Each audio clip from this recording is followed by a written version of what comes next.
What's up, everybody? Welcome back to the channel. Before we get started, hit that subscribe button, like, share, comment, and hit that bell notification to get notified every time I put out one of these videos. I greatly appreciate everybody for subscribing this past week and continue to subscribe. I greatly appreciate y'all, and anybody that's watching this video, do me a favor. It helps me out. It costs you nothing but a click of a button. Hit that subscribe and that like button. And if you like my video, send me a little comment. Let me know. Or if you don't, let me know. I don't hold any comments. I just want to let everybody know I don't hold comments. I let it free speech reign. So let me know how I did, whether you like me or not. I appreciate the feedback. So, as I stated in a previous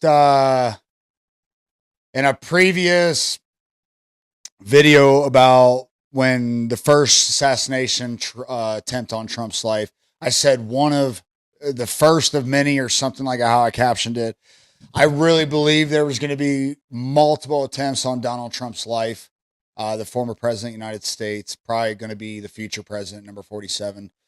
So I don't think, and even with this second attempt, I don't think this is going to be the last of them. I think that it's not Trump's style to be in a bubble, but they might want to consider it because this is one of many, and there's a real reason as to why these assassination attempts are happening. And it's very clear cut to me, and I'm going to share that with you all here in another clip. I got a few clips lined up just to kind of emphasize on why I think this is a setup and why there's going to be many, many attempts at his life. Even if he does become president, it's not going to stop. And it might not stop even after he gets through this presidency. So let's go ahead and listen to this news clip about the Trump latest assassination tip on Trump, and then the other clips will follow. Okay, so bear with me, and don't forget to hit that subscribe button and like it, please. Like. President Biden said there's no place for political violence. Vice President Harris says she's deeply disturbed and condemned political violence. We have team coverage. I love how they now this is ABC News, just so y'all don't think I'm some crazy right-wing Republican.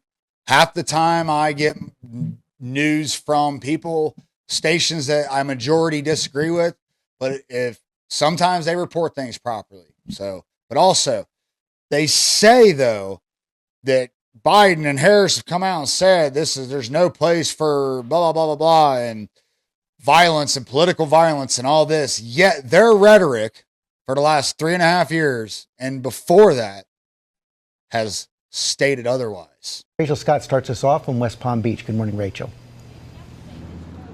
George, good morning to you. This is the second time this is happening in just 9 weeks, and there is still one big question: how a suspected gunman was able to get this close to the former president of the United States and Republican nominee. Officials say that part of the problem is all of this shrubbery that surrounds Donald Trump's golf course. They say that once you are in it, you are essentially out of sight. That was until a Secret Service agent spotted a barrel of a rifle sticking out of the bushes and out of a fence. He jumped into action, sending the suspect running.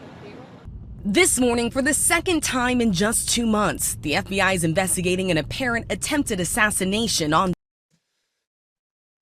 Real quick, too, I just want to state that that Secret Service finding that gun. Listen, that is not an easy thing to see. I will say, a gun barrel sticking out of a row of hedges like that, bushes. That's not easy to see, man. And that guy did his job. And this is what it looks like when the Secret Service or anybody protecting the president or anybody of high value, this is what it should look like. He opened up fire. I believe they opened up fire. They'll get to that. But this is what it looks like. That guy didn't even get a shot off, which is what should have happened in the first attempt. That guy should have never got a shot off. Donald Trump. ABC News learning the former president was on his West Palm Beach golf course with donor Steve Witkoff near the 5th hole when a Secret Service agent suddenly saw a barrel of a rifle sticking out of the fence just 300 to 400 yards away. What they do is they have an agent that jumps one hole ahead of time to where the president was at. And he was able to spot this rifle barrel sticking out of the fence and immediately engaged that individual, at which time the individual took off. Sources say Secret Service fired 4 to 6 rounds as Trump was rushed to a safe area. The suspected gunman went running, leaving behind an AK-47 style rifle, 2 backpacks which contain ceramic tile, and a GoPro hanging on the fence. An eyewitness catching the suspect fleeing. Fortunately, we were able to locate a witness that came to us and said, hey, I saw the guy running out of the bushes. He jumped into a black Nissan, and I took a picture of the vehicle and the tag, which was great. With that information, police were able to track down the car. This is the moment authorities surrounded the suspect in the vehicle. We knew we had the car, everything lined up. We surrounded the car, didn't give him a chance to flee. He had. Yeah, because this is in Florida. Imagine if this was in California or New York or something, one of these super liberal states. I mean, imagine. I'm not saying that the same thing wouldn't have happened, that they wouldn't have got the guy. They wouldn't have stopped. Obviously, Secret Service would have been the same, I think. But I wonder if a law-abiding citizen would have done the same thing in California, one of these super liberal states or cities. I really wonder. And there's a lot of people out there that if they're going to be honest with themselves, they wish Donald Trump would have got killed. Because I saw the rhetoric online, Facebook, Twitter, Instagram, all that. I saw it all. Wish they wouldn't have missed, blah, blah, blah. I literally had a customer butt dial me and leave a message, and they didn't know it. Laughing as they came home, walked to the door. They left their new TV on. It was on news about the assassination attempt of Donald Trump. They literally started cracking up laughing as if someone told them a good joke. That, to me, evil mentality in your brain is infected. Your heart is infected with a bad virus to think that that's okay at all. Like, Trump doesn't have a loving family and grandkids that would miss him dearly. Bro. And that's because of the rhetoric of the left and the leftist media saying what I'm going to show you here in a few. So I think that's enough about this news clip. And I'm going to show you guys exactly why I'm saying what I'm saying. People the whole time Trump has been running for office and been the president and now running again. All the stuff that they're saying, you honestly don't think that has an effect on somebody deranged going out there like, I need to stop this guy. He's an existential threat to democracy and our country. But yet when Trump was in office, he'd say something that wasn't even blatant like that, and they would call it dog whistling. Because his people, they follow him, they're like-minded, and they're going to hear that. The rest of us won't hear it, but they will, and they call it dog whistling. But they're just flat out saying it. So, okay, sure. I want to show you guys this clip brought to you by Sky News Australia. They put together a little compilation of people for the last few years talking about Trump in a negative way. And please, you tell me if I'm crazy to think that this couldn't fuel some crazy deranged person out there to think that they're doing the right thing by taking a shot at Donald Trump. I don't know. Let me know in the comments section below, and don't forget to hit that subscribe button, y'all, and the like. Vitriolic environment created with Trump on the end of an unprecedented level of hatred from the political left. Yes, the ruling class and their ilk and the corporate media have a Oh, wait. I messed up, dude. Hold on.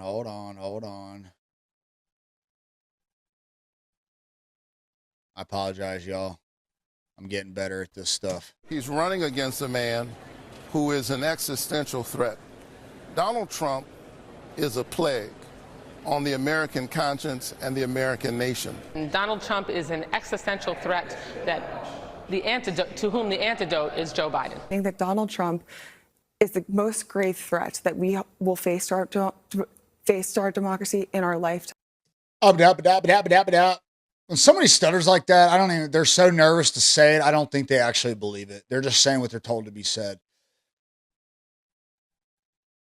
What other president has people saying like this about him? What other president in our lifetime, say in the last 30 years, even just in the 2000s, from year 2000 till now, who said that about Obama? Who said that about Bush? Who said that about Hillary? Who said that about Biden, Kamala? Just Trump. And this doesn't have an effect on people trying to take an attempt at his life? Okay. We have to make the case Donald Trump does continue to pose an existential threat to our democracy. Trump is an existential, urgent threat to our democracy. Donald Trump cannot be president again. He's an existential threat to democracy. We got to focus on the greatest threat to American democracy that we have ever seen, and that is in Donald Trump. That's absolutely, and I know what people are going to say, well, that's not Biden. That's just can't control what other people say. Can't control what other people say. Okay. This was 4 months ago. 4 months ago. Okay. 4 months ago during the White House dinner, Correspondents' Dinner. On the third anniversary of January 6th, I went to Valley Forge, and I said the most urgent question of our time is whether democracy is still the sacred cause of America. That is the question the American people must answer this year. And you, the press, play a critical role in making sure the American people have the information they need to make an informed decision. The defeated former president has made no secret of his attack on our democracy. He said he wants to be a dictator on day one. Which is so disingenuous. Because all he was saying is, yeah, I'm going to be a dictator on day one, I guess. Because on day one, I'm going to run through and I'm going to fire people. We're going to start deportations of all these illegal immigrants. He wasn't saying, he said, for one day, I'm going to be a dictator. For one day. And they're taking it out of context. I wish he wouldn't have said that because of sound bites. Doesn't sound good. I will agree. There's a lot of things about Donald Trump that I disagree with. But when I look at policies and I look at what was going on while he was president and how it affected my pocketbook and all the people around me and gas and groceries, immigration, taxes, I paid less taxes as an employee under Donald Trump. Not that I had all these write-offs I was allowed to use now because I'm a business owner. I was an employee, and when I did my taxes, I was like, oh my goodness. I mean, it was dramatic. A few $1,000s I paid less in taxes. In 2018, when I did my taxes in 2019. Like, that to me is proof in the pudding. I don't care what he says all the time. He says some dumb shit. Do I think he's a threat to democracy? No, he actually helped me feel better about being an American. About actually prospering, living the American dream. But it was short-lived because as soon as Biden gets in and Kamala, the Democratic Party wants to reverse everything. But they didn't reverse the tariffs, as Trump said in the debate. So much more.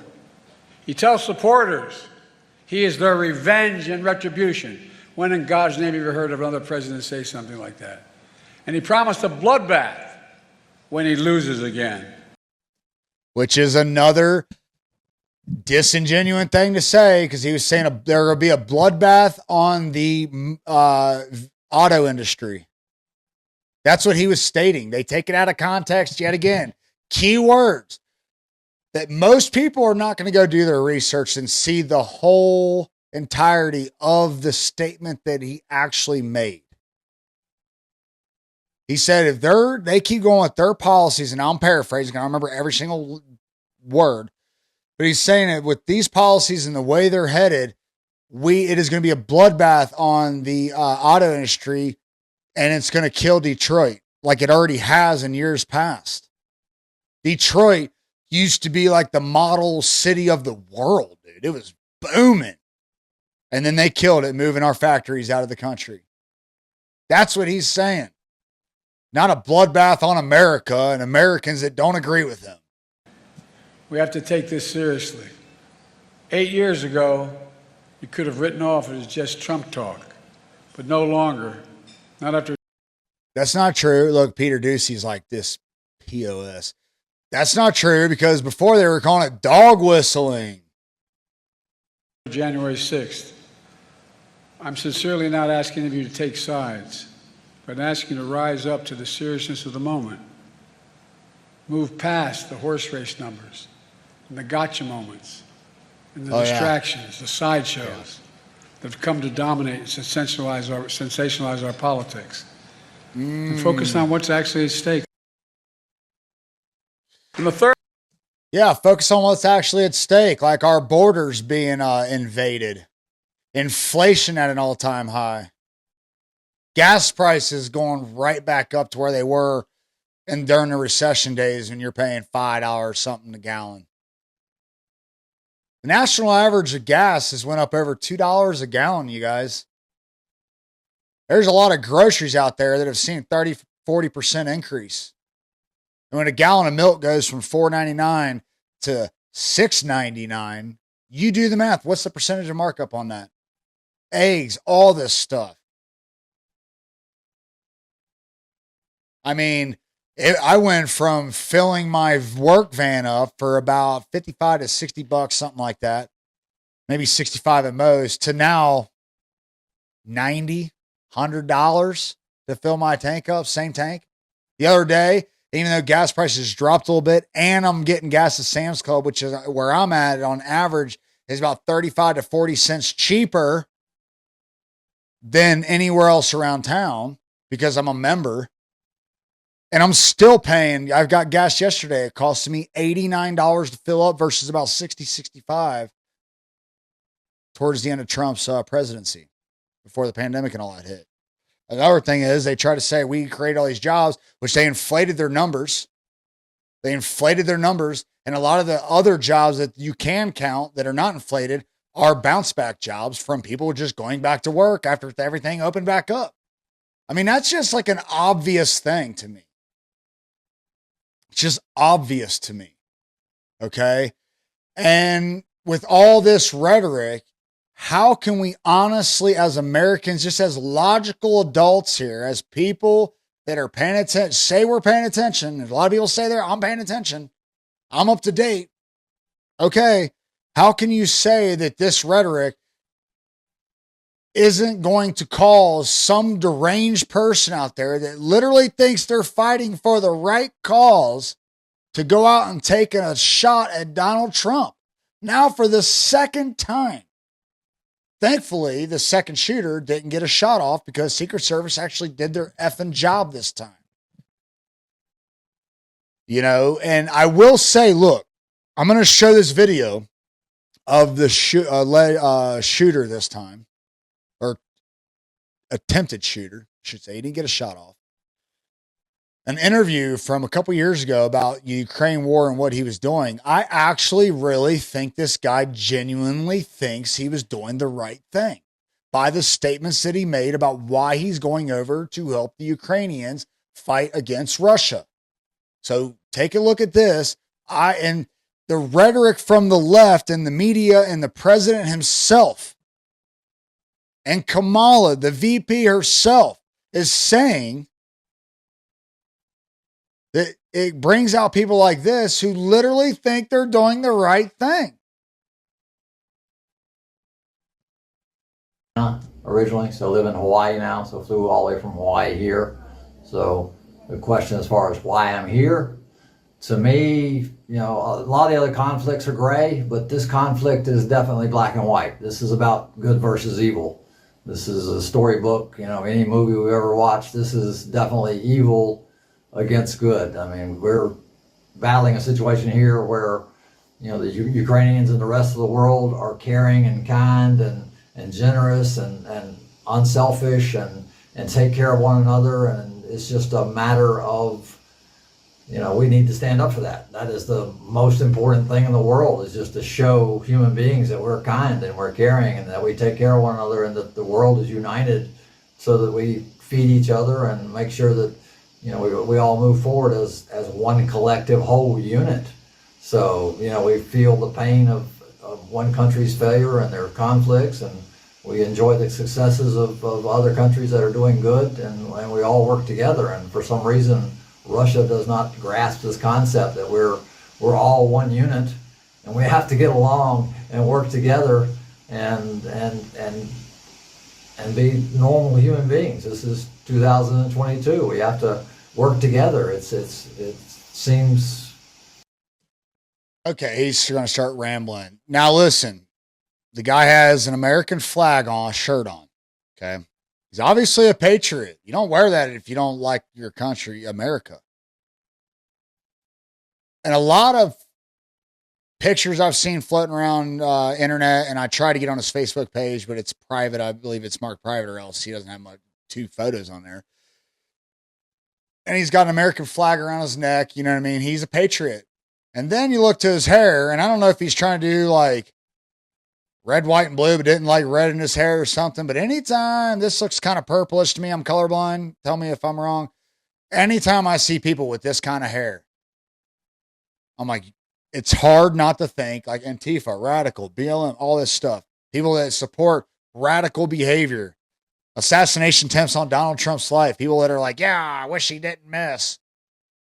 A lot of these people have purple hair. They have hair like this. I don't know what it is about that demographic of people that are super woke left, like the purple hair. I don't know what it is. Please tell me why. People fighting for protecting chomos and the MAPS flag, and have maps on the pride flag for all these different colors of categorized of LGBTQ plus AI, blah, blah, blah, blah, blah. And they have a color for MAPS, which is minor attracted persons.